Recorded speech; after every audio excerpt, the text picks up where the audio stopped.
طاعة الله.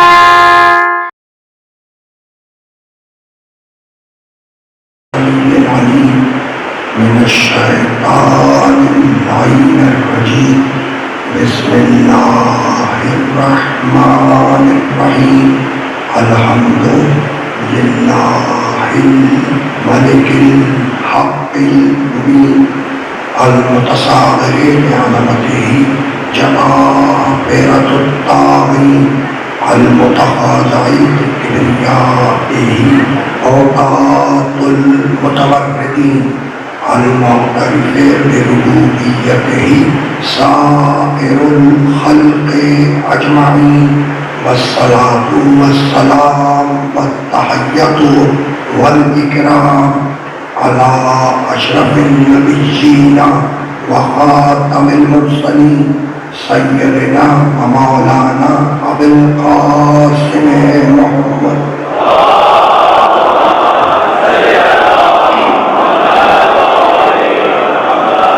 وأهل بيته الطيبين الطاهرين المعصومين المظلومين.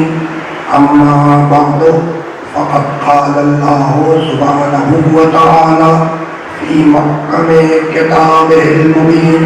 بسم الله الرحمن الرحيم.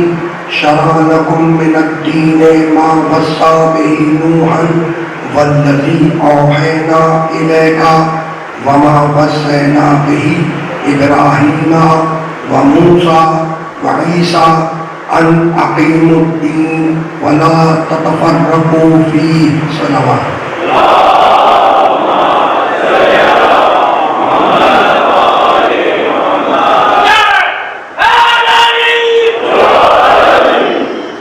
محترم، دین اور شریعت کے عنوان سے جس سلسلہ گفتگو کا ہم نے آغاز کیا وہ آج اپنے تیسرے مرحلے میں داخل ہو رہا ہے. کل کی گفتگو اس مرحلے میں رکی تھی کہ پروردگار عالم نے سورہ مبارکہ آل عمران میں ارشاد فرمایا کہ هو الذی انزل علیک الکتاب، حبیب ہم نے اس کتاب کو تیرے اوپر نازل کیا. منہ آیات محکمات، اس کتاب میں کچھ آیتیں محکم ہیں، ان ام الکتاب جو کتاب کی اصل ہے، وَأُخَرُ مُتَشَابِهَاتٌ، اور اسی قرآن میں کچھ آیتیں متشابہ ہیں جو مشکل سمجھ میں آتی ہیں. محکم یعنی آسان، متشابہ مشکل سے سمجھ میں آتی ہے، سمجھانے سے سمجھ میں آتی. فَأَمَّا الَّذِينَ فِي قُلُوبِهِمْ زَيْغٌ، تو وہ جن کے دلوں میں تیڑ ہے، کجی ہے، جو منافق ہے، وہ آسان آیتوں کو چھوڑتا ہے اور مشکل آیتوں کی پیروی کرتا ہے. کیوں؟ وَابْتَغَاءَ الْفِتْنَةَ، تاکہ معاشرے میں فتنہ پھیلائے.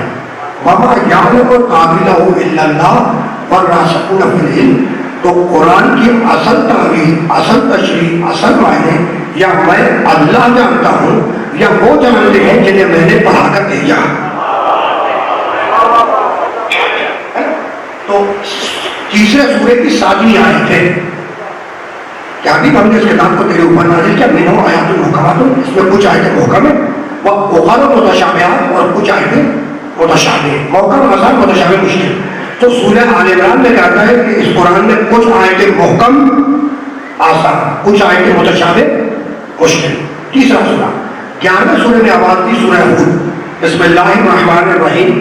الف لام را، کتاب احکمت آیاتہ ثم فصلت من لدن حکیم خبیر.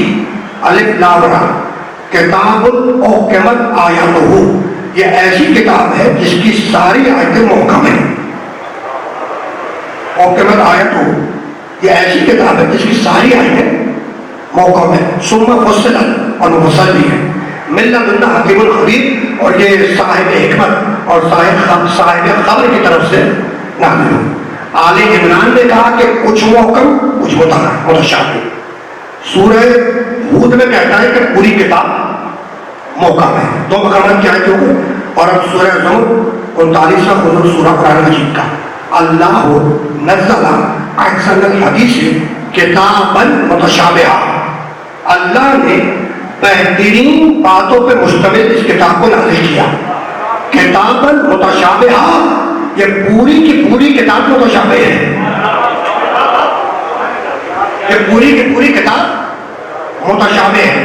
تو سورہ زمر میں کہتا ہے کہ پوری کتاب متشابہ، سورہ ہود میں کہتا ہے کہ پوری کتاب محکم، اور آل عمران میں کہتا ہے کہ کچھ محکم کچھ متشابہ۔ تین الگ الگ باتیں ہو گئی نا۔ اور اب چوتھا سورہ سورہ نساء، یہ چوتھی بات سنتے جاؤ۔ سورہ نساء میں کہتا ہے افلا، کل پڑھ کے گزرا تھا کیا ہے، افلا یتدبرون القرآن، انہیں ہو کیا گیا ہے کہ قرآن پہ تدبر کو نہیں کرتے، اور کو نہیں کرتے، فکر سے کام کو نہیں دیتے۔ وَلَوْ كَانَ مِنْ عِنْدِ غَيْرِ اللَّهِ لَوَجَدُوا فِيهِ اخْتِلَافًا كَثِيرًا، یہ قرآن اللہ کی طرف سے آیا، اس لیے اس میں اختلاف نہیں ہے، اگر کسی اور کی طرف سے آتا تو اختلاف ہوتا ہے۔ آپ نے توجہ کی کہ زمر میں کہتا ہے پورا قرآن متشابہ، ہود میں کہتا ہے کہ پورا قرآن محکم، اور سورہ آل عمران میں کہتا ہے کچھ محکم کچھ متشابہ، تین الگ الگ باتیں ہوئی۔ اور نساء میں کہتا ہے چوتھے سورے میں کہ چونکہ اب اللہ کی طرف سے نازل ہوا قرآن، اس لیے اس میں اختلاف نہیں ہے۔ تو اختلاف تو ہو گیا، اختلاف پر ظاہری طور پہ اختلاف تو ہو گیا نا۔ تین مقامات پر الگ الگ باتیں نہیں ہے نا۔ خدا کی قسم یہی وہ سوال ہے جو خلیفۃ المسلمین کے دربار میں مسلمان علماء سے کیا گیا۔ خلیفۃ المسلمین کا بھرا ہوا دربار ہے نا، اور ایک طرف علماء تشریف فرما ہے۔ اب رواج تھا دربار میں علماء کو بٹھانے کا کہ خدا معلوم کب فتوے کی ضرورت پیش آتا ہے، تو وقت بے وقت فتوے کے سلسلے کو پر رکھنے کے لیے علماء کو دربار میں رکھا جاتا تھا۔ وہ دن اور آج کا دن مزاج اب بھی نہیں بدلا ہے، شکلیں بدل گئی لیکن ذہنیت نہیں بدلی۔ اب بھرا ہوا دربار ہے، اور دربار کے ایک جانب جو وہ علماء مسلمان علماء تشریف فرما ہے، اور ایک طرف وہ عیسائی عالم ہے آیا، اور آ کے اس نے مسلمان علماء سے پوچھا، آیت پڑھی، کیا لگا میں ہوں آیات المحکمات ام الکتاب وغیر متشابہات، تمہارا قرآن کہتا ہے کہ اس میں کچھ آیتیں محکم ہے کچھ متشابہ، ایمان ہے صاحب پر؟ علماء نے کہا کہ ہاں بھائی ایمان تو ہے، قرآن کی آیت ہے۔ کہا کہ پڑھو دوسری آیت، پڑھو۔ اس نے سورہ ہود کی آیت پڑھی، الف لام را کتاب احکمت آیاتہ، پورا کا پورا قرآن محکم ہے۔ کہا کہ ایمان ہے؟ کہا کہ ہاں اس پہ بھی ایمان ہے، قرآن کی آیت ہے۔ اس نے سورہ زمر کی آیت پڑھی، اللہ نزل احسن الحدیث کتاب متشابہہ، پورا کا قرآن متشابہ ہے۔ کہا کہ اس آیت پہ بھی ایمان ہے؟ کہا کہ بھائی قرآن کی آیت ہے، اس پہ بھی ایمان ہے، تینوں آیتوں پہ ایمان ہے۔ اب اس نے وہ سورہ نساء کی آیت پڑھی، وَلَوْ كَانَ مِنْ عِنْدِ غَيْرِ اللَّهِ لَوَجَدُوا فِيهِ اخْتِلَافًا كَثِيرًا، اللہ کی طرف سے آیا اختلاف نہیں ہے، اللہ کی طرف سے آیا اس لیے اس میں اختلاف نہیں ہے۔ تو وہ عیسائی عالم مسلمان علماء سے کہتا ہے کہ بھائی اختلاف تو سامنے ہے، بالکل اختلاف تو آ گیا کہ تین الگ الگ آیتوں میں تین الگ الگ باتیں کرتا ہے، کہیں کہتا ہے پورا وقت پورا متشابہ، کہیں کہتا ہے کچھ وقت کچھ متشابہ، تو اختلاف تو ہو گیا، وہ ہے جواب تمہارے پاس۔ اب علماء نے ایک دوسرے سے گفتگو شروع کی، جب بہت دیر گزر گئی تو خلیفۃ المسلمین بڑا علماء کی طرف جو اس کے دسترخوان پر روزانہ حاضر ہی رہے تھے، کہا بھائی جواب دو اس عالم کا۔ کہا کہ ہمیں جواب تو ہم دیں گے، ایسا نہیں ہے کہ نہیں دیں گے۔ اب ظاہر کہ جب دربار میں بیٹھ رہے ہیں، نمک کھا رہے ہیں، تو ہم جواب تو دیں گے، لیکن ابھی اس وقت نہیں دیں گے، 24 گھنٹے کی مہلت دیں گے، ہمیں 24 گھنٹے کی مہلت دیں گے۔ وہ جو عالم مذہب غیر مذہب تھا اس کو گھٹنے کے بل کھڑے ہوا اور کہنے کا جاؤ میں نے تمہیں قیامت تک کی مہلت دی، جواب دو۔ اب 24 گھنٹے کی مہلت ملی، 24 گھنٹے گزرے۔ جب 24 گھنٹے گزر گئے دربار پھر سا جب علماء آ کے بیٹھے، بادشاہ تخت پر بیٹھا اور وہ غیر مذہب کا عالم وہ بھی آ کے تخت پر بیٹھ گیا۔ اب موڑا بادشاہ وقت علماء کی طرف اور کہنے لگا بھائی جواب لائے؟ کہا کہ ہاں امیر ہم جواب لائے، امیر ہم جواب لائے۔ کہا بھائی کیا جواب ہے؟ کہا امیر جواب کل اتنا ہے کہ اس غیر مذہب عالم نے، عیسائی عالم نے مسلمانوں کے بھرے مجمع میں قرآن کی توہین کی ہے۔ تو چونکہ مسلمانوں کے بھرے پہلے میں قرآن کی توہین کی ہے تو یہ واجب قتل ہے. جواب ہو گیا پورا؟ جواب ہو گیا. یعنی تم نے دیکھا کہ اگر جواب نہ ہو تو کہہ دو کہ قتل کر دو. وہ دن اور آج کا دن مناؤں کا مزاج اپنے نہیں بننا.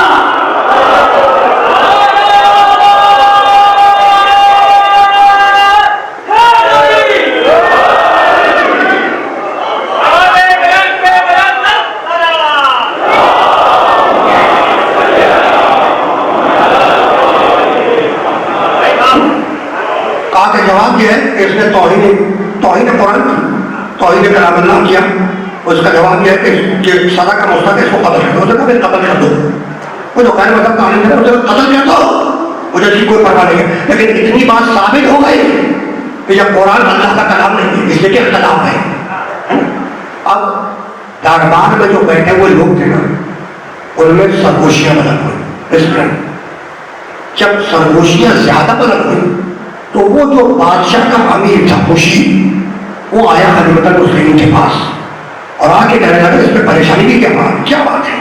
کہا کہ بھائی دیکھو دربار میں جو وسپرنگ بڑھ رہے ہیں، سرگوشیاں بڑھ رہی ہیں، عیسائی عالم نے مسلمان علماء کو لاجواب کر دیا ہے، قرآن خطرے میں پڑ گیا ہے کلام اللہ، اور تم کہہ رہے ہو پریشانی کی بات نہیں ہے. کہا کہ ہاں پریشان ہونے کی کوئی بات نہیں ہے. اگر تو چاہتا ہے کہ یہ غیر مذہب کا عالم خاموش ہو جائے تو ابھی محمد کا ایک بیٹا زندہ ہے.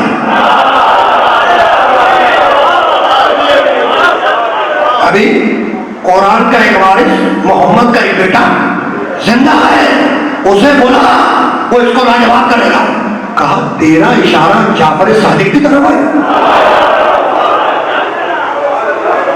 تیرا اشارہ جب جعفر صادق کی طرف ہے؟ کہا کہ ہاں. اب آئے جعفر صادق کی خدمت میں حاضر ہوئے چھٹے پر کے خدمت میں، اور آ کے کہنے لگے سلام دعا کے بعد کہ فرزند رسول جملہ سننا، فرزند رسول آپ کے جد کے دین پر ایک وقت آ گیا ہے. آپ کے جد کے دین پر یعنی بتلا دیا کہ دین جعفر صادق کے بعد تک آتا ہے.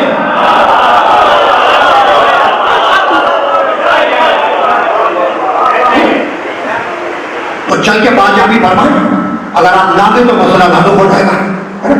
اب آئے جعفر صادق آئے. دیکھو کل کہہ کے گزرا تھا کہ اللہ نے دین کی حفاظت کے لیے بندوبست کیا ہے. عنوان تو درمیان ہے دین و شریعت. تو جب بھی دین کے وقت آئے گا، شریعت کے وقت آئے گا تو کوئی اور نہیں اٹھے گا، دین و شریعت کے محافظ اٹھے گا. تب جب دین کے وقت آیا، قرآن کے وقت آیا، شریعت کے وقت آیا، قرآن ایک نظام ہے نا جس کے اوپر تمہیں چلتا ہے. تو اب وہ جو وارث قرآن تھا، وارث دین و شریعت، وہ چلا. آئے دربار میں علماء بیٹھے ایک طرف وہ غیر مذہب کا عالم بیٹھا، درمیان میں میرا چھٹا امام بیٹھا. جب سب بیٹھ گئے تو اب وہ خلیفۃ المسلمین تھا، وہ بڑا عیسائی عالم کی طرف، اور کہنے لگا بھائی جو سوال تو ان سے پوچھ رہا تھا وہ ان سے پوچھ لے. وہ سوال جو تو ان سے پوچھ رہا تھا وہ ان سے پوچھ لے. کہا کہ ان سے نہیں، ان سے نہیں، اس سے. اب وہ عالم ہوا جعفر صادق کی طرف علیہ الصلوۃ والسلام.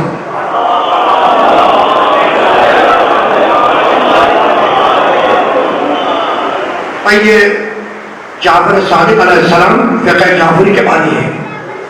تمہارا تعلق ہے فقہ جعفری سے، ہم فقہ جعفری پہ عمل کر رہے ہیں. تو جب جعفر صادق کا نام آیا تو تم نے درود ویسا نہیں بھیجا جیسا بھیجنا چاہیے.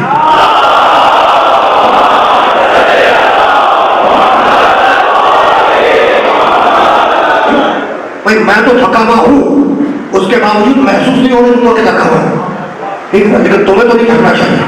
جیسے کہ ابھی تو آغاز ہوا ہے، ابھی تو تیسری محرم ہے.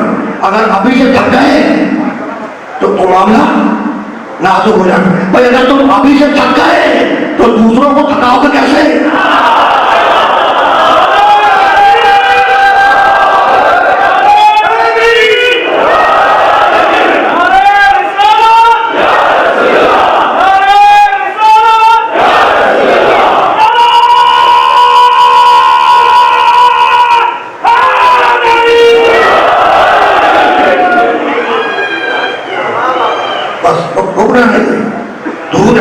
چاہیے اور نعرے بھی ایسے ہی ہونے چاہیے، ہے نا؟ اور تو جو ہے کہا کہ اچھا اس سے پوچھوں، کہا کہ ان سے سوال کرو، مرا جعفر صادق کی طرح اب پہچانتا نہیں ہے، کہنے لگا کہ اجازت ہے، روب دیکھا تھا دبا دیکھا، واقف نہیں ہے، سورج سے نہیں پہچانتا، روب دیکھا تھا دبا دیکھا، ہے نا؟ کہنے لگا کہ اجازت ہے کہ میں آپ سے کچھ سوال کروں؟ جواب آیا پوچھ، جو جی میں آئے پوچھ۔ سلونی یاد آیا، یہ جعفر صادق نہیں بول رہا تھا، یہ علی کے خون کا قطرہ بول رہا تھا۔ پوچھ، جو پوچھنا ہے پوچھ۔ یعنی اگر مولوی ہوتا نا تو کہتا بھی پہلے بتاؤ کہ کیا پوچھنا چاہ رہا ہوں، پھر بتاؤں گا جواب دے سکتا ہوں یا نہیں۔ اگر مولوی ہوتا تو یہ مسئلہ ہو جاتا، تو اب یہ مولوی تو ہے نہیں، یہ تو مولا ہے، یہ تو مولا ہے نا؟ کپوچھ اس نے آیت پڑھی سورہ آل عمران کی، من آیات المحکمات ہن ام الکتاب واخر متشابہات، قرآن میں کچھ آیتیں محکم کچھ متشابہ۔ ایمان ہے؟ مانتے ہو اس آیت کو؟ کہا کہ ایمان ہے، قرآن کی آیت آگے بڑھ۔ اس نے سورہ ہود کی آیت پڑھی، الف لام را کتاب المحکمات آیاتہ، ہے نا؟ پورا کا پورا قرآن محکم، کہا اس آیت میں بھی ایمان ہے، کہا کہ آپ قرآن کی آیت آگے بڑھ۔ اس نے تیسری آیت پڑھی، اللہ تعالیٰ احسن الحدیث کتاب المتشابہہ، ہے نا؟ اللہ نے بہترین باتوں میں مستقبل اس کتاب کو نازل کیا اور اس کی ساری آیتیں متشابہ ہے، کہا اس میں بھی ایمان ہے، کہا کہ قرآن کی آیت ایمان ہے، آگے بڑھ۔ اس نے سورہ نساء کی پڑھی کہ اگر یہ اللہ کا کلام نہ ہوتا تو اس میں اختلاف ہوتا، چونکہ اللہ کا کلام ہے اس کی اختلاف نہیں ہے، کہ لگا اختلاف تو ہو گیا، ایک اختلاف تو ہو گیا۔ جعفر صادق مسکرائے اور مسکرا کے کہنے لگے یہ اختلاف نہیں ہے، یہ فہم کے سمجھ کے 3 درجے ہیں،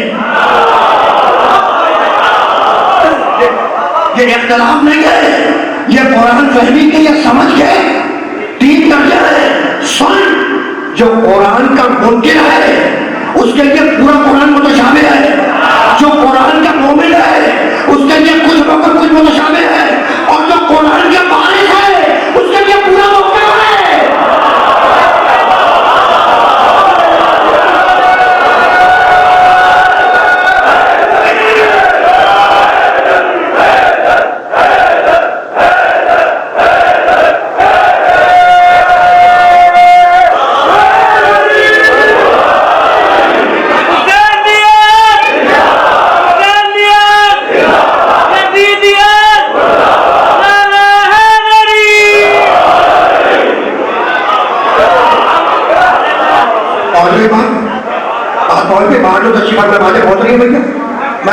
چکر آپ نے ہاتھوں کا بلند کیا ہے نا؟ تو کیا کہا کہ یہ قرآن فہمی کے 3 درجے ہیں، جو قرآن کا منکر ہے اس کے لیے پورا قرآن متشابہ ہے، نہیں سمجھ میں آئے گا۔ جو قرآن کا مومن ہے اس کے لیے کچھ محکم کچھ متشابہ ہے، اور جو قرآن کا وارث ہے اس کے لیے پورا کا قرآن محکم۔ جو ملا کر کہنے لگا، جو ملا کر کہ سمجھ میں نہیں آتا کہ قیامت تک جانے والی کتاب قرآن مجید میں اللہ کو متشابہ آیتیں رکھنے کی ضرورت کیا تھی؟ پڑھا لکھا ہے جبھی تو یہ سوال کر رہا ہے، کہنے لگا سمجھ میں نہیں آتا کہ قیامت تک جانے والی کتاب، آپ کا دعویٰ ہے کہ اللہ کا قرآن ہے، اللہ کی کتاب ہے، تو قیامت تک جانے والی کتاب قرآن مجید میں اللہ کو متشابہ رکھنے، آیتیں رکھنے کی ضرورت کیا تھی؟ بھائی مسکرائے جعفر صادق اور مسکرا کے کہنے لگے کہ اللہ نے قرآن میں متشابہ آیتیں اس لیے رکھی تاکہ قیامت تک ایک وارث قرآن کی ضرورت پیش آتی رہے۔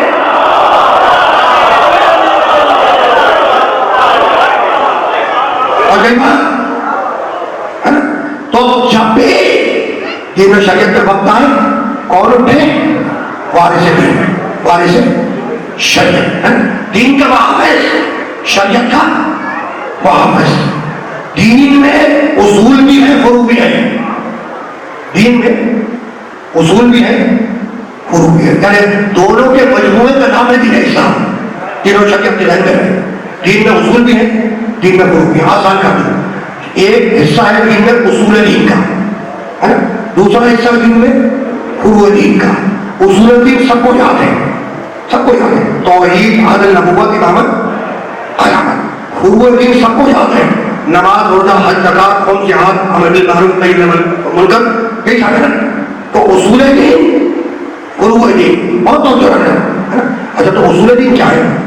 توحید, عدل, نبوت, امامت, قیامت. اب یاد رکھنا یہ عقیدہ توحید ادھر سے ادھر آیا ہے, عقیدہ عدل ادھر سے ادھر آیا ہے, نبوت ادھر سے نہیں ادھر سے ادھر آئی ہے, ادھر سے ادھر آئی ہے.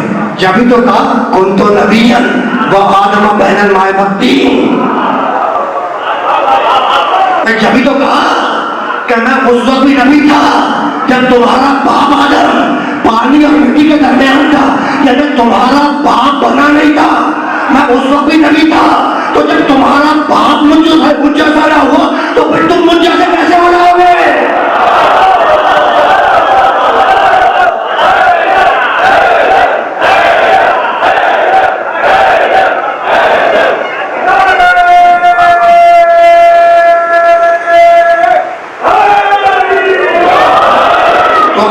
وسیلے سے اتنی ہی دشمنی ہے تو کل دو ہی سنتے ہیں, یا وسیلہ بدل لو یا باپ بدل لو.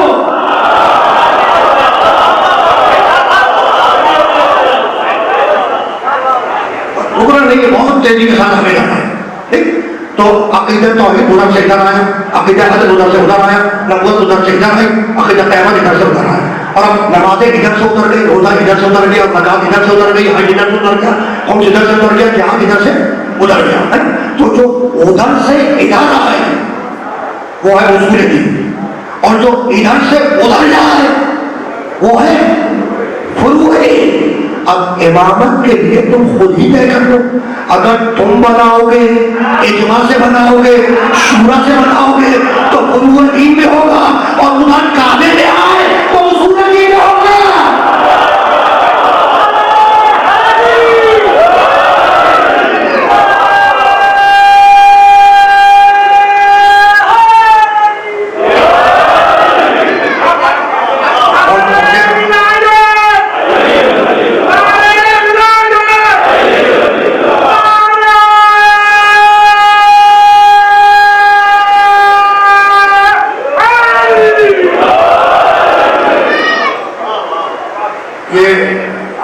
تیسری تقریر ہے اور آج یہ نعرہ سننے کو ملا ہے.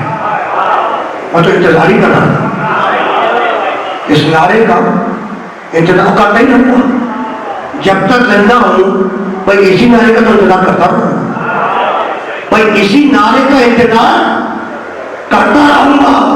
ولایت علی سے مہدی تک آئی اور کہہ کے گزرا ہوں کہ خندق میں فقط تھی, خیبر میں بھی خندق تھی. اب جو بچ گئے ہیں مہدی کو آنے دو, اسی میں جمع ہو گئے.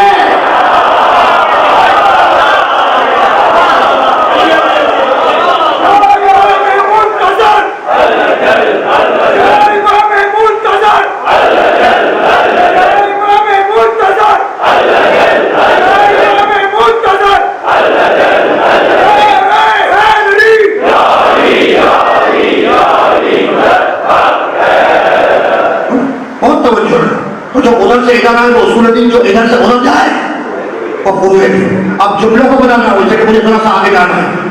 جسے وہ بھیجے اور تمہیں قبول کر رہا ہو اس کا نام ہے اصول دین, اور جسے تم بھیجو وہ قبول کرے اس کا نام ہے فروع دین.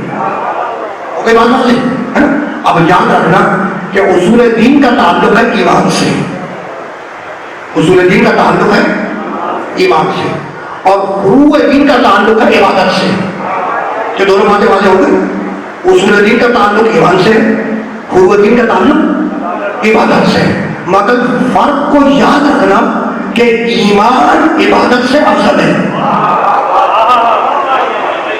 ایمان عبادت سے افضل ہے. بہت ٹیکنیکل بات ہو لیکن میں باتیں کروں گا, تو دعویٰ ہے. اب دلیل دوں گا. میں نے کیا کہا کہ ایمان عبادت سے افضل ہے. ٹھیک ہے. ایک مسلمان پائیمان دنیا سے گزر گیا. بھائی جانا تو سب کو ہے, تو ایک مسلمان پائیمان دنیا سے گزر گیا. اچھا خدا نہ خواستہ کچھ تھوڑی سی نمازیں رہ گئی تھی، نمازی تھا لیکن مرنے سے پہلے کچھ تھوڑی سی نمازیں رہ گئی تھی، چھوٹ گئی تھی، ٹھیک؟ اچھا روزے رکھتا تھا لیکن کچھ تھوڑے سے روزے رہ گئے تھے.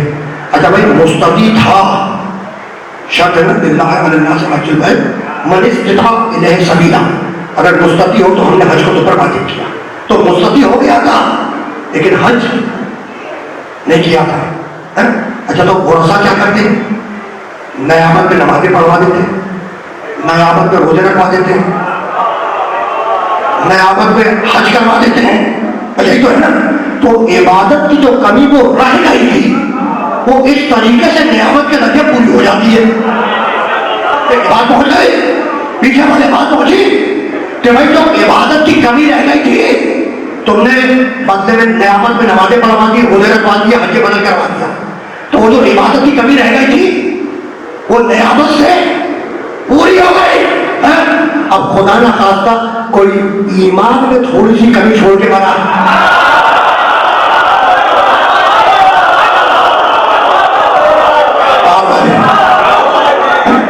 خدا نہ خواستہ کہ کوئی ایمان میں تھوڑی سی کمی چھوڑ کے مرا. یعنی رسول اللہ میں ذرا سا ایمان کم تھا، اپنے جیسا سمجھتا رہا، عالم وغیرہ نہیں مانتا تھا، تو ایمان میں ذرا سی تھوڑی سی کمی چھوڑ کے مرا. تو نیابت میں کسی سے ایمان دے وقت رسول پر بھائی نیابت میں کسی سے رسول پر ایمان دلوا دو، کہا کہ نہیں، ایمان اسے خود لانا ہے، ایمان تو اسے خود لانا ہے. تو عبادت کی کمی نیابت سے پوری ہو سکتی ہے لیکن ایمان کی کمی نیابت سے پوری نہیں ہو سکتی. ایمان تمہیں خود لے کر آنا ہے. یہی سبب ہے کہ نبی نے علی کے کندھے پہ ہاتھ رکھا اور کہا یا علی حبو کا ایمان، تیری محبت ایمان ہے کسی اور کی نہیں.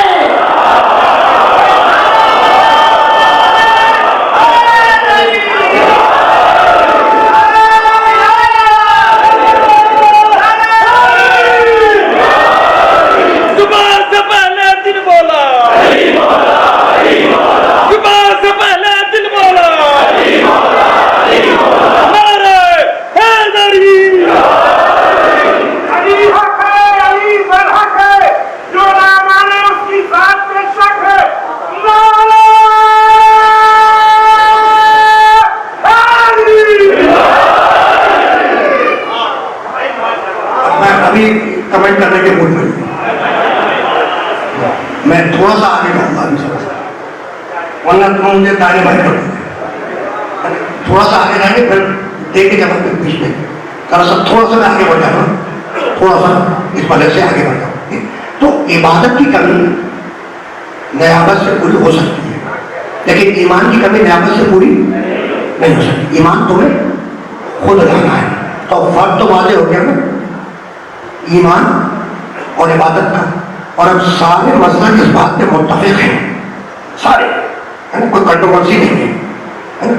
جو عبادت کا انکار کرے، عبادت کو چھوڑے، وہ کہلاتا ہے فاسق، اور جو ایمان کا انکار کرے وہ کہلاتا ہے کافر. بہت توجہ رکھنا، بہت توجہ رکھنا، اس لیے اس مرحلے سے مجھے آگے جانا ہے. تو اصول دین توحید النبوت احمد قیامت، فروع دین نماز روزہ حج زکات خون جہاد وغیرہ وغیرہ، ٹھیک ہے. اصول دین بھی اللہ کے، فروع دین بھی اللہ کے، دونوں اللہ کے ہیں. یعنی پورا دین اللہ کا اور دین کی قیمت اللہ سلکم علیہ اجر الا المودۃ فی القربى.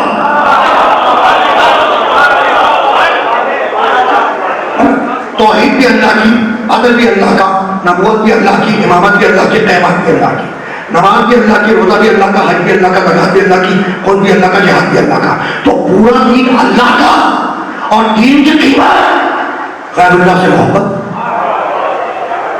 یہی تو کہنے جا رہا ہوں نا.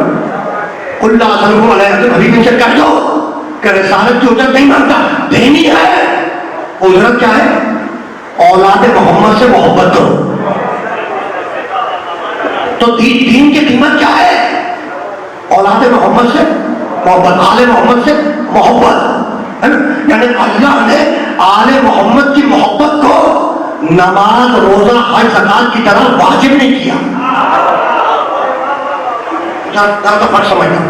دیکھو نماز واجب ہے, روزہ واجب ہے, حج واجب ہے. تو جس طریقے سے نماز روزہ حج زکات واجب ہے, اس طریقے سے اللہ نے آل محمد کی محبت کو واجب نہیں کیا, بلکہ دین کی رسالت کی اجرت بنایا, قیمت بنایا.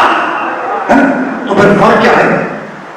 بھائی واجب کیوں نہیں کیا, دین کی قیمت کیوں بنا دیا, اجرت کیوں بنا دیا, فرق کیا ہے؟ تو اس فرق کو سمجھو. یہ فرق واضح ہو گیا تو بات وہیں سے آگے بڑھ جائیں گے, ٹھیک ہے نا. خدا نہ خواستہ کوئی شخص واجب روزے رکھتا ہے لیکن واجب نمازیں نہیں پڑھتا, تو اسے روزہ رکھنے کا ثواب ملے گا, نماز نہ پڑھنے کی سزا ملے گی. کوئی شخص نماز نہیں پڑھتا, خدا نہ خواستہ روزہ رکھتا ہے, تو اس نے ایک واجب چھوڑا نماز کا, اس کی سزا ملے گی. دوسرا واجب رکھا روزہ, اس کا ثواب ملے گا. کوئی شخص روزہ رکھتا ہے اور حج واجب نہیں کرتا, تو اسے روزہ رکھنے کا ثواب ملے گا, حج کو ترک کرنے کا گناہ ملے گا. کوئی شخص حج واجب کرتا ہے لیکن زکات نہیں نکالتا, تو اسے حج کرنے کا ثواب ملے گا, زکات نہ دینے کا سزا ملے گی. کوئی شخص زکات دے کر نہیں دیتا, خمس نکالتا ہے, تو زکات نہ دینے کی سزا ملے گی, خمس نکالنے کا ثواب ملے گا. تو جو واجب انجام دو گے اس کا ثواب ملے گا, جس واجب کو ترک کرو گے اس کی سزا ملے گی. تو ایک واجب کا اثر دوسرے واجب پہ نہیں پڑتا.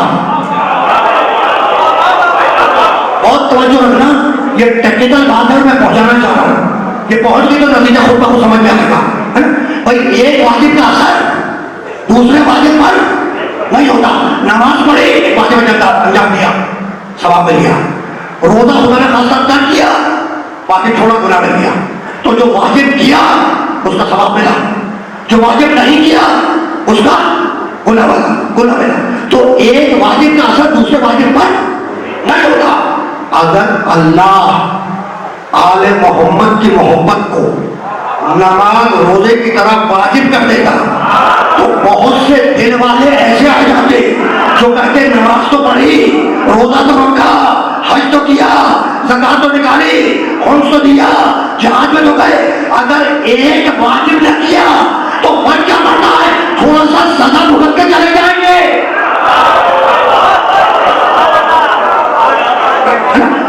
اگر آل محمد کی محبت کو نماز روزے کی طرح واجب کر دیتا تو کچھ ایسے بھی آ جاتے جو یہ کہتے کہ بھائی سارے واجب انجام دیے, ہم نے نماز پڑھی, روزہ رکھا, حج کیا, زکات دیا, سارے واجب پورے کیے. اگر ایک واجب ترک کر لیا تو فرق کیا پڑتا؟ تھوڑی سی سزا بھگت کر جنت میں چلے جائیں گے. اس لیے اللہ نے طے کیا کہ آل محمد کی محبت کو واجب نہیں بناؤں گا, رسالت کی اجرت بناؤں گا, تاکہ انکار کرنے پر غاصب بن کر سارے مال اچانک کر دو.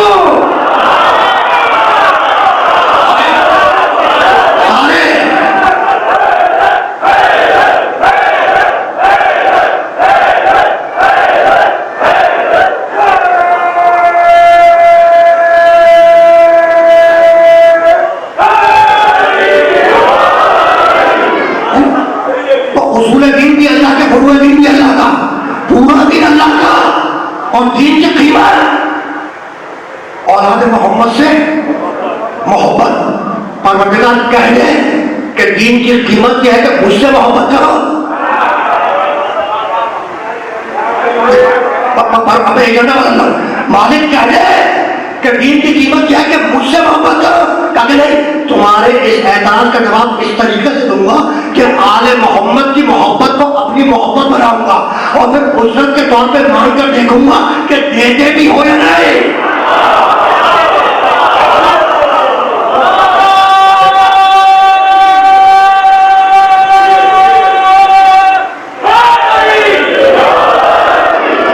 آل محمد کی محبت کو اپنی محبت بناؤں گا اور پھر اجرت کے طور پہ مانگوں گا, دیکھوں گا کہ دیتے ہو یا نہیں. تو اب بات تو باتیں ہو گئی کہ حسن کی محبت اللہ کی محبت، حسین کی محبت اللہ کی محبت، فاطمہ زہرا کی محبت اللہ کی محبت، علی کی محبت اللہ کی محبت. بھائی نا دین کی اجرت قیمت کیا ہے؟ آل محمد سے محبت ہے نا. تو جسے دین لینا ہے وہ اجرت دیتا جائے اور دین کے مال کو لیتا جائے. کہنے لگا دین دوں گا تو میں دین دوں گا لیکن مفت میں نہیں دوں گا، اس کی قیمت دوں گا. اور قیمت کیا کہ آل محمد سے محبت. تو اگر دین کا مال لینا ہے تو اجرت دیتے جا، اجرت دو، دین کی اجرت دو اور دین لو. اچھا اب ساری دنیا کے معاشرے میں یہی ہوتا ہے، جو شرفا ہوتے ہیں، شرفا وہ ہمیشہ چیز کو قیمت ادا کر کے دیتے ہیں. تم گئے، تم نے چیز کی قیمت اجرت دی اور دینے کے بعد وہ چیز لی. ٹھیک ہے، جو شرفا کا طریقہ یہ ہے کہ اجرت دو چیز کا لو.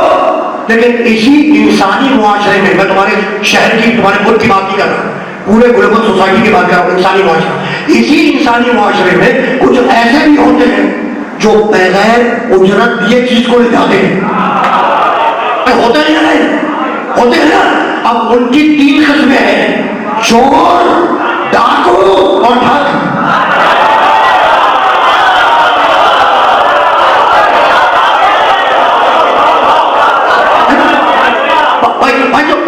بغیر اجرت کی قیمت دیے چیز کو لے جائے، ان کی 3 قسمیں، چور، ڈاکو، ٹھگ.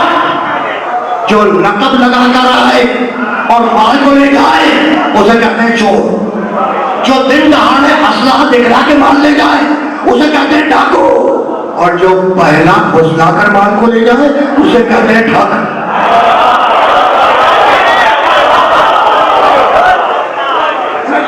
تو یہ جو تینوں قسمیں بتائیں، یہ جو تینوں میں نے قسمیں بتائیں، انہوں نے مال لیا، قیمت کسی نے ادا نہیں کی. بھائی مال لیا، قیمت کسی نے ادا نہیں کی ہے نا. اچھا تو انہوں نے قیمت ادا نہیں کی. بھائی انہوں نے قیمت، تینوں نے قیمت ادا نہیں کی. اچھا تو ان کے لیے وہ مال حلال ہوا؟ بتاؤ مجھے. حرام ہوا. بھائی قیمت نہیں دیا، اگر قیمت کو مال کے لے گئے، مال کو لے گئے، تو ان کے لیے وہ مال حلال ہوا یا حرام؟ حرام ہوا. ٹھیک. اچھا میں وہ مال خرید لوں قیمت دے کر، بھائی میں تو قیمت دے رہا ہوں نا، بھائی میں قیمت دے کے وہ مال خرید لوں نہ، حرام. میں تو قیمت دے رہا ہوں نا اور میں قیمت دے کے ان سے خرید لوں.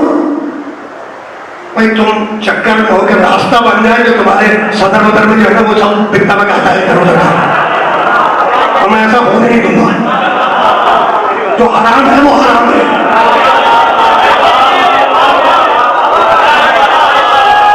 جو حرام ہے وہ حرام ہے. چاہے سستا ہی نہ ملے، چاہے سستا ہی نہ ملے. تو باہر والے کی مسکرانے مسکراؤ، ٹھیک ہے.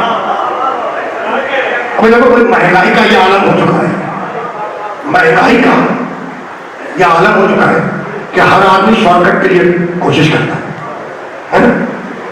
ٹھیک ہے. اور علم کی بھی اتنی قلت ہو چکی ہے کہ لوگ یوٹیوب سے کام چلا لیتے ہیں.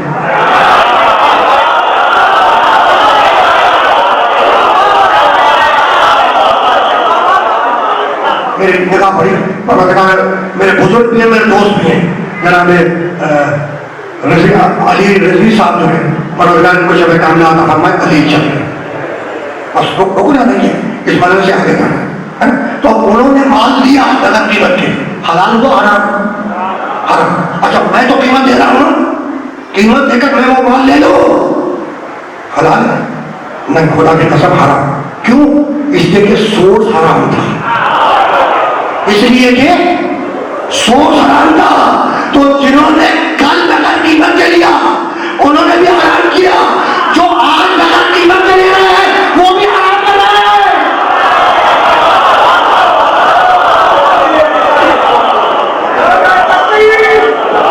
بھائی باہر والوں تک بات پہنچے.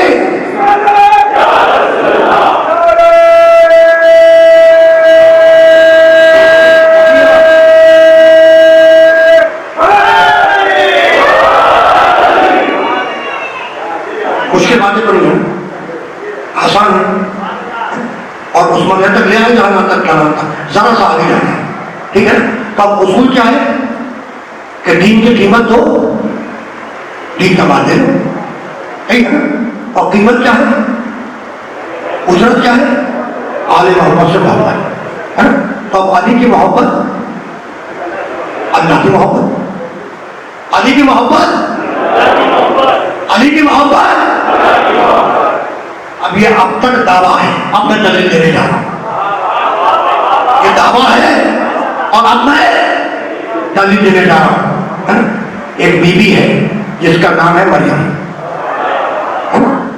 سلام اللہ علیہ، قرآن میں جناب مریم کے نام پر ایک پورا سورہ ہے، سورہ مریم، 19واں سورہ، اور آیت ہے یا مریم ان اللہ اصطفاکی وطہرکی واصطفاکی علی النساء العالمین، مریم ہم نے تمہیں مصطفیٰ بنایا، تمہیں چن لیا ہے نا؟ تو طاہرہ ہے، مصطفیٰ ہے، معصومہ ہے، اور ایک نبی اولو العزم کی ماں بھی ہے، اور ابھی ماں بنی نہیں ہے، بنے گی، ابھی ماں بنی نہیں ہے، بنے گی، وہ ہے کہاں پر؟ تو بیت المقدس، وہ لوگ پہلے جہاں پر نماز پڑھی جاتی تھی روک کر کے، تب لیا ہوا ہے، بیت المقدس میں کچھ حجرے ہیں، ان حجروں میں سے جو متصل ہیں ان میں سے ایک حجرے میں جناب مریم رہتی ہیں۔ اچھا، اب کواری ہے، معصومہ ہے، نبی اولوالعزم کی ماں بنے گی، ہے نا؟ کم عمر ہے، ٹھیک؟ کفالت کیسے کروائی؟ کفالہ زکریا، زکریا سے کفالت کروائی، ہے نا؟ اب حضرت زکریا کا طریقہ کیا تھا کہ صبح کو نکلتے بیت المقدس سے تو دروازے پر تالا لگاتے، کواری ہے، مریم ہے، معصومہ ہے، طاہرہ ہے، صدیقہ ہے، کم عمر ہے، تو جب زکریا باہر نکلتے تو دروازے پہ تالا لگا دیتے، چلے جاتے، شام کو پھر واپس آتے، تالا کھولتے، بیت المقدس میں داخل ہو جاتے جناب مریم کے پاس۔ کفالت کی ذمہ داری اللہ نے مریم کی، زکریا کو، ٹھیک ہے؟ بہت توجہ رکھنا، تو مریم رہ رہی ہے بیت المقدس میں، ایک حجرے میں، ٹھیک؟ ادھر عیسیٰ علیہ السلام کی ولادت کا وقت آیا، اب یہ تاریخ قرآن ہے اور تاریخ انبیاء ہے، ابھی آیت پہ نہیں آیا، آیت پڑھوں گا، ٹھیک ہے؟ جب عیسیٰ کی ولادت کا وقت آیا تو آواز آئی مریم اخرجی من البیت، مریم ہمارے گھر سے باہر جاؤ، ہمارے بیت سے، گھر سے باہر جاؤ، ہاذا بیت العبادہ لا بیت الولادہ، یہ عبادت خانہ ہے، ولادت خانہ نہیں ہے۔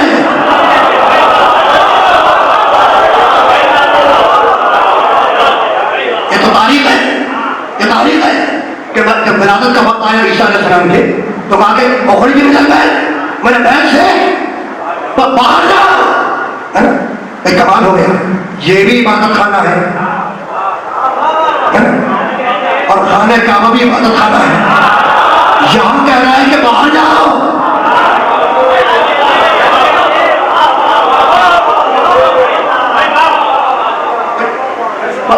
اس اینگل سے بھی تو سوچو نا، کوئی عبادت خانہ ہے، ولادت خانہ نہیں ہے، اخرجی من البیت، بیت سے باہر جاؤ، پروردگار کیسے باہر جائے؟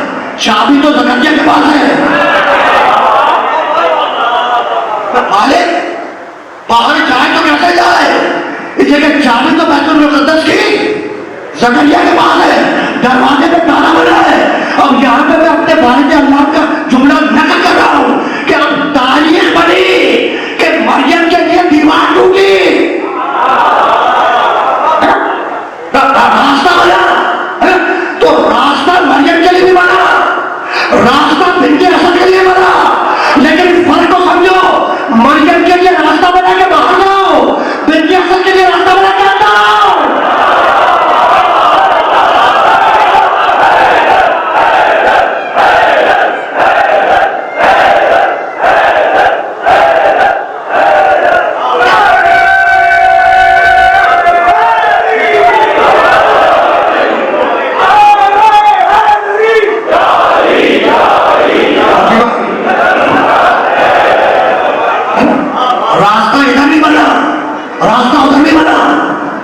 عیسیٰ کے ماں کے لیے راستہ بنا کے باہر جاؤ اور علی کی ماں کے لیے راستہ بنا کے اندر آؤ، تو کہنے لگا اخرجی من البیت، ہمارے بیت سے عبادت خانہ ہے، عبادت خانہ نہیں، باہر جاؤ۔ مالک یہ بھی عبادت خانہ، وہ بھی عبادت خانہ ہے۔ عیسیٰ کی ماں سے کہہ رہا ہے کہ باہر جاؤ، عیسیٰ کی ماں سے کہہ رہا ہے باہر جاؤ۔ پروردگار بات کیا ہے؟ تو نگاہ خداوندی دیکھ رہی تھی، دیکھو جملہ ظاہر نہ ہونے پائے، نگاہ خداوندی دیکھ رہی تھی کہ عیسیٰ کی قوم عیسیٰ کو خدا کا بیٹا کہے گی۔ تو اگر عبادت خانے میں پیدا ہو گیا تو عیسائیوں کو دلیل مل جائے گی کہ بیٹا نہیں تھا تو کون تھا، جبھی تو عبادت خانے میں آیا۔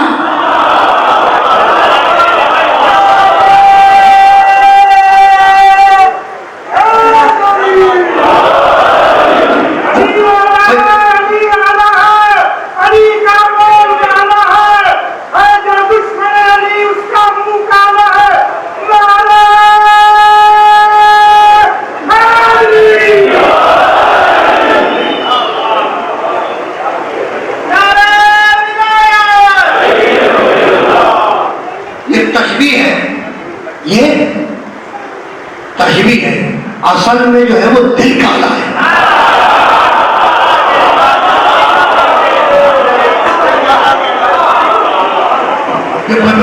مجھے جانے کا تھوڑا سا ہو رہا ہے، اس کے وقت میں چل جاتے ہیں تھوڑی سی، بہت توجہ رکھنا ہے، ٹھیک؟ تو پروردگار عیسیٰ کی ماں سے کہہ رہا ہے کہ باہر جا، ہماری بات کیا ہے؟ تو نگاہ اللہ دیکھ رہی تھی کہ عیسیٰ کی قوم عیسیٰ کو خدا کا بیٹا کہیں گے۔ تو اگر عیسیٰ عبادت خانے میں اللہ کے گھر میں پیدا ہو گئے تو عیسائیوں کو سب سے بڑی دلیل یہی ملے گی، ہے نا؟ سب سے بڑی دلیل عیسائیوں کے لیے، کبھی خدا کا بیٹا تھا، کبھی تو خدا کے گھر میں پیدا ہوا، تو اس نے کہا، اس کے مریم صلی اللہ علیہ وسلم سے کہا کہ باہر جا، ہے نا؟ مالک عبادت خانہ یہ بھی ہے، عبادت خانہ وہ بھی ہے، کعبہ عبادت خانہ، کھانا وہ کھانے کعبہ بھی تو عبادت خانہ ہے نا، جگہ ہی جا رہے ہیں، ہے نا؟ وہاں علی کے مزے کا اندر آؤ، وہاں علی جب وہ سناٹا تو علی ہونا تھا، ہونا ہی تھا، لازمن ہونا تھا، یہ کہ تم نے بابا سبحان اللہ کر لی، لیکن اب کیس بدل گیا، کیس بدل گیا نا، کہ یہاں تو دلیل مل گئی کہ خدا کا بیٹا نہ سمجھ لیں، واقعی اس جگہ باہر جاؤ، ٹھیک؟ تو پروردگار وہ بھی تو عبادت خانہ ہے، تیری کرے اللہ کا گھر، وہاں علی کے ماں کو کہنا اندر آؤ، کہا بھائی بات کو سمجھے نہیں، علی کو لوگ خدا کا بیٹا نہیں کہیں گے، خدا کہیں گے، علی کو لوگ، علی کو نصیری، لوگ نہیں نصیری، علی کو نصیری خدا کہے گا۔ تو اللہ کے گھر میں پیدا کر کے دلیل دے رہا ہوں کہ جو پیدا ہو وہ خدا نہیں ہو سکتا۔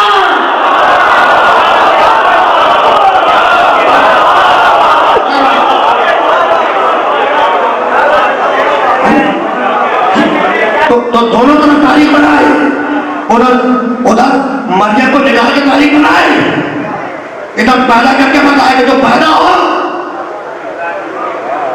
اور دیکھا میں محتاج ہوں، آپ بزرگوں کے، آپ بزرگوں کی محتاج ہوں، ورنہ میری کوئی حیثیت نہیں ہے جس جگہ میں بیٹھا، میں اپنے آپ کو اس قابل سمجھتا ہوں، بہت توجہ رکھیے گا، ہے نا؟ تو تاریخ بنانا بہت توجہ رکھنا۔ اچھا جانا کہاں تک ہے؟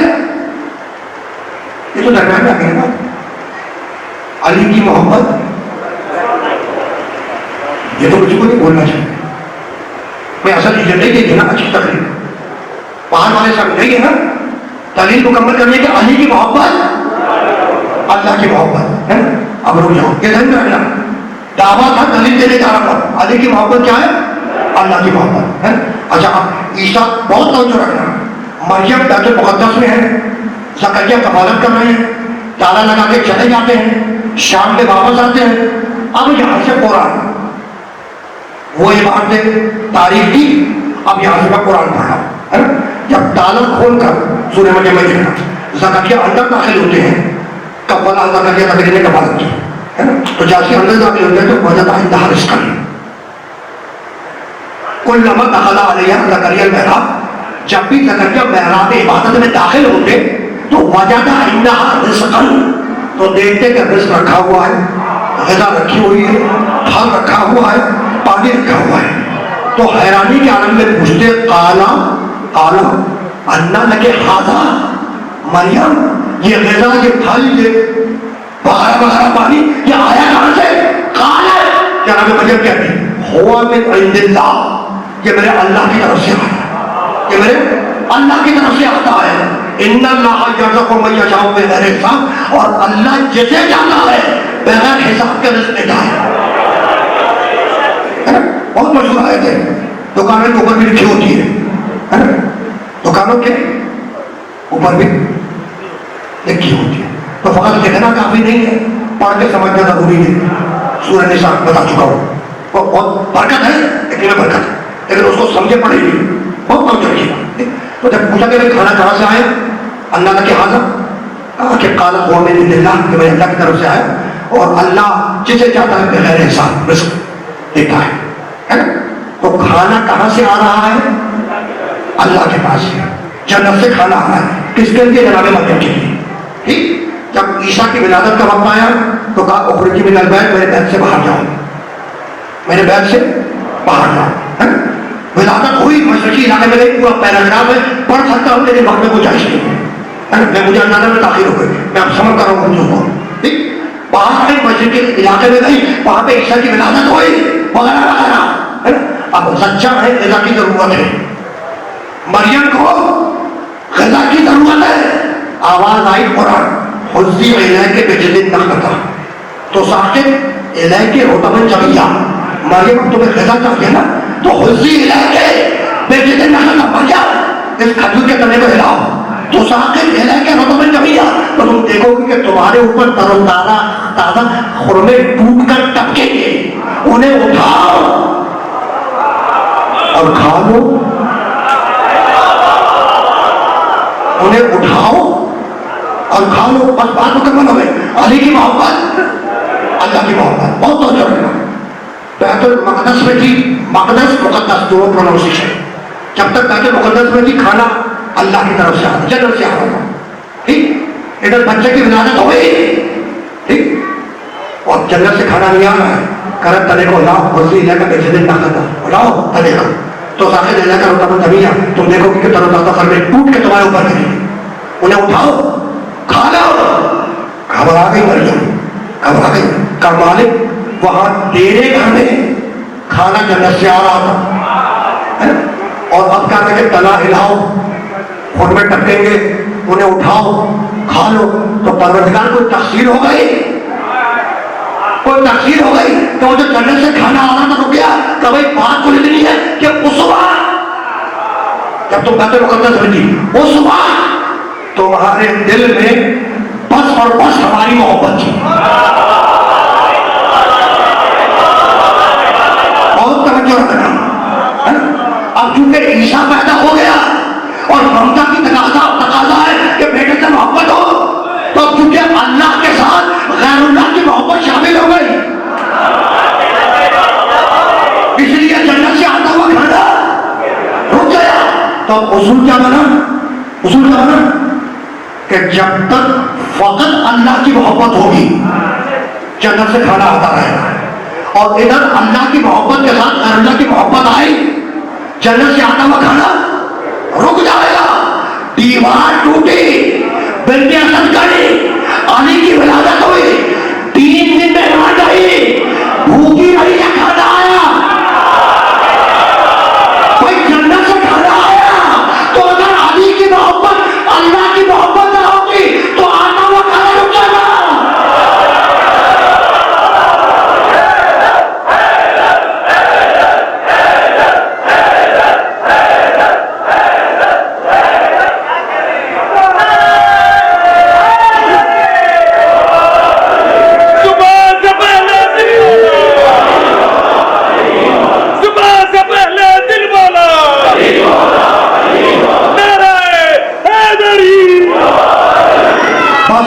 جو گفتگو اس مرحلے پر اختتام پہ نہیں ہو گئی، تیسری محرم کا دن بھی گزر گیا، چوتھی کی شب آ گئی، اور میں کل کہہ کے گزرا تھا کہ 28 رجب کو قافلہ روانہ ہوا تھا مدینے سے۔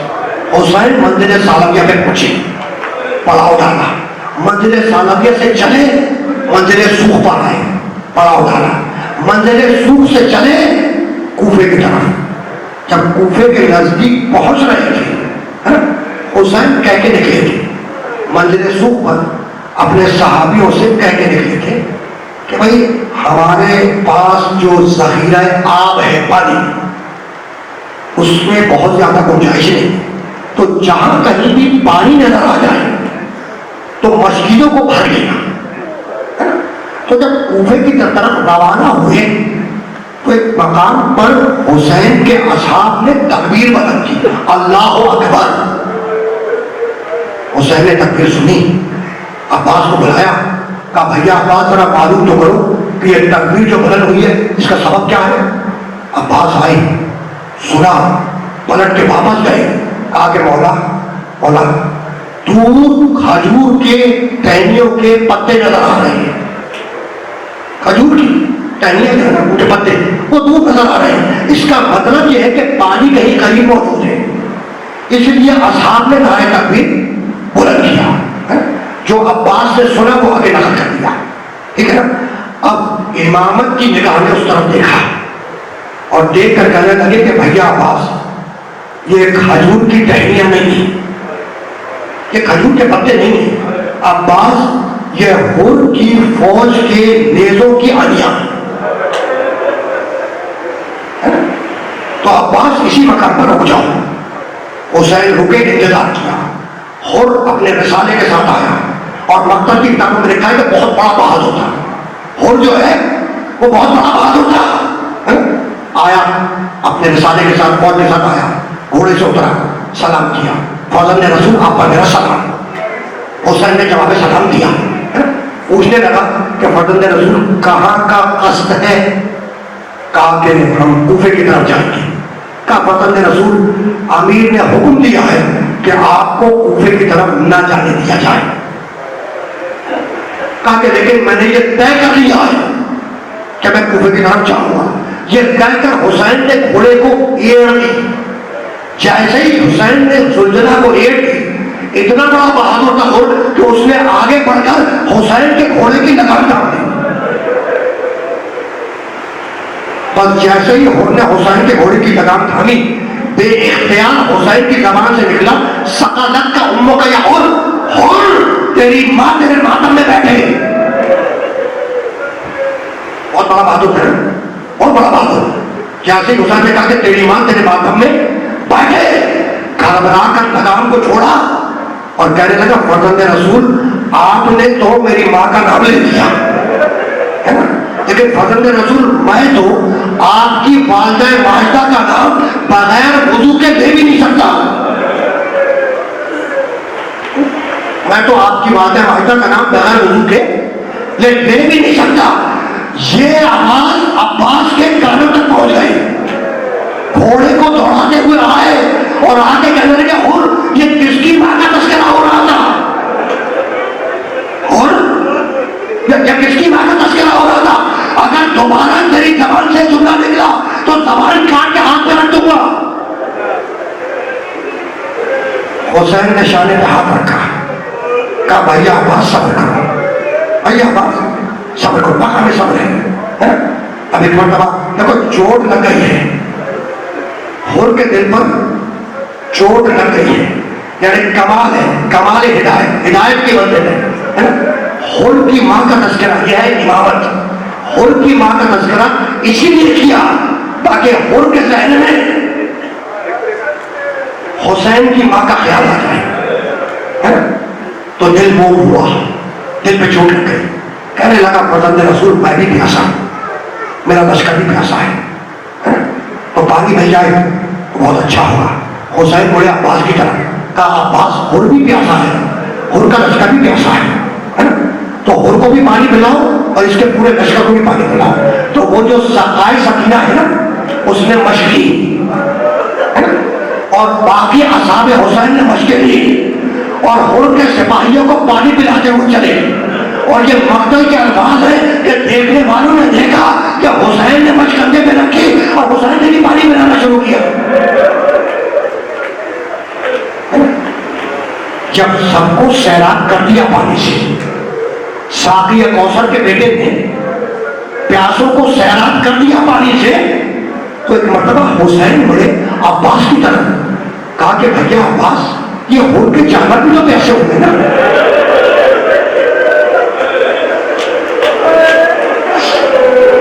تو بھیا عباس خود کے جانور کو بھی پانی پلاؤ. اور عباس جانور کی فطرت ہے کہ جب تک 3 دفعہ پانی نہ پی لے وہ سیر نہیں ہوتا. تو برتن اس وقت تک نہ ہٹانا جب تک 3 مرتبہ پانی پی کر منہ نہ ہٹا لے. 3 مرتبہ پانی پی کر منہ نہ اٹھا لے, برتن مت ہٹانا, ہے نا. سب کو سیراب کیا. اب چوٹ لگ چکی ہے ہور کے دل پر. بس تم نے دیکھا کیا بڑی تمام ہو گئی. شب عاشور آئی, شب عاشور. مقتل لکھتا ہے کہ ہور اکیلا اپنے خیمے میں ٹہل رہا ہے. کبھی آگے جاتا ہے کبھی پیچھے جاتا ہے, کبھی آگے جاتا ہے کبھی پیچھے جاتا ہے. غلام کی نگاہ پڑی, غلام کی نگاہ پڑی کہ میرا آقا پریشان ہے, میرا آقا پریشان ہے. دوڑ کر گیا, کوزہ آب لے کر آیا, ہور کی خدمت میں پیش کیا. ہور نے کوزہ آب لیا, پانی میں نگاہ کی اور یہ کہہ کر پھینک دیا کہ حسین کے بچے پیاسے رہے اور میں پانی پی لوں. اللہ, حسین کے بچے پیاسے رہے اور میں پانی پی لوں. ہور کے غلام کے کچھ سمجھ میں نہیں آیا کہ یہ ہوا کیا. دوڑ کے گیا ہور کے بھائی کے پاس اور کہا کہ تیرے بھائی کی طبیعت ٹھیک نہیں ہے. میں نے اسے کوزہ آب کیا, اس نے پانی زمین پر پھینک دیا. ہور کا بھائی آیا اور کہا کہ بھیا کیا بیمار ہو, کیا طبیعت خراب ہے. مقتل لکھتا ہے کہ ہور نے زبان سے کچھ نہیں کہا, اپنے بھائی کا ہاتھ تھاما, خیشتا ہوا رات کے وقت خیشتا ہوا خیام حسینی کے پیچھے لایا, حسین کے خیموں کے پیچھے لایا اور لا کے رک گیا, کھڑا ہو گیا اور بھائی سے کہنے لگا کہ بھیا کچھ آوازیں سن رہے ہو. اب جو ہور کے بھائی نے کان لگایا تو چھوٹے چھوٹے بچوں کی آوازیں تھی, ہائے پیاس, ہائے پیاس. اب خیموں سے الکش کی آوازیں آ رہی تھی. یہ صبح کے وقت قریب کا واقعہ ہے. صبح کی اذان ہوئی, اذان کا وقت ہے نماز صبح کا. حسین نے نماز پڑھی, ادھر ہور نے اپنے بیٹے کے ساتھ نماز پڑھی. بھائی رخصت ہوا, اب ہور ہے ہور کا بیٹا. ادھر حسین نے نماز پڑھی, حسین والوں نے نماز پڑھی. ادھر ہور نے نماز پڑھی, ہور کے بیٹوں نے نماز پڑھی. حسین نماز کے بعد ایک کرسی پر کھانے کے باہر بیٹھے اور اب ادھر ہور نے اپنے بیٹے سے کہا کہ بیٹا میرے دونوں ہاتھوں کو باندھ دے, میرے دونوں ہاتھوں کو باندھ دے. بیٹا ہے نا گھبرا گیا کہ باپ کہہ رہا ہے کہ ہاتھوں کو باندھ دے. ایک مرتبہ جملے کو بدلا, کہنے لگا بحیثیت کے باپ کا حکم دے رہا کہ میرے ہاتھوں کو باندھ. باپ کا حکم تھا, بیٹے نے ہاتھوں کو باندھا. کہنے لگا میری آنکھوں میں پٹی باندھ. اس نے آنکھوں میں پٹی باندھی. کہنے لگا بس تقسیم تو ہو گئی, اب لے کے چل مجھے میرے مولا کے پاس, لے کے چل وہ مجھے میرے مولا کے پاس. مقتل لکھتا ہے کہ اب ہور کی آنکھوں میں پٹی ہے, اسے کچھ نظر نہیں آتا. بیٹے نے ہاتھ تھاما ہور کا اور لے کے چلا خیام حسینی کی طرف. چند قدم چلا ہوگا کہ ہور کے بیٹے نے پکار کے کہا اللہ اکبر. کہا کہ بیٹے کیا ہوا؟ کہا کہ آپ کو آپ کے استقبال کو حاصل آ رہا ہے. کہا کہ حسن کا بیٹا آ رہا ہے میرے استقبال. کہا کہ ہاں بابا. کچھ قدم اور چلا, پھر آواز دی اللہ اکبر. کہا بیٹا آپ کیا ہوا؟ کہا شبیہ رسول علی اکبر آ رہا ہے. کہا حسین کا بیٹا میرے استقبال کو آ رہا ہے. کہا کہ ہاں بابا. کچھ قدم اور آگے چلا, اب 2 مرتبہ کہا اللہ اکبر, اللہ اکبر. کہا بیٹے اب کیا ہوا؟ کہا ابن فضل عباس آ رہے ہیں. آپ کے استقبال کو حسین کا بھائی ابن فضل عباس آ رہا ہے. کچھ قدم اور آگے چلے, اب ایک مرتبہ ہور کے بیٹے نے آواز دی اشہد ان لا الہ الا اللہ. کہا بیٹے اب کیا ہو گیا؟ کہا کہ مولا خدا کو لینے آئے. اجرکم اللہ, اجرکم اللہ. اور قریب پہنچا, حسین نے سینے سے لگایا, اپنے ہاتھوں سے پٹیاں کھولی, اپنے ہاتھوں سے ہاتھوں کی پٹیاں کھولی، اپنے ہاتھوں سے آنکھوں کی پٹیاں کھولی اور وہ سینے سے لگایا، رو کے کہنے لگا اور حسین سے، بس تجھے لے جا جمع استعمال آخری جو ہے، رو کے کہنے لگا اور حسین سے کہ مولا بڑی تقسیم ہو گئی، مولا مجھ سے بڑی تقسیم ہو گئی، تو مولا بس ہم اجازت دے دے میرے بیٹے کو مرنے کی،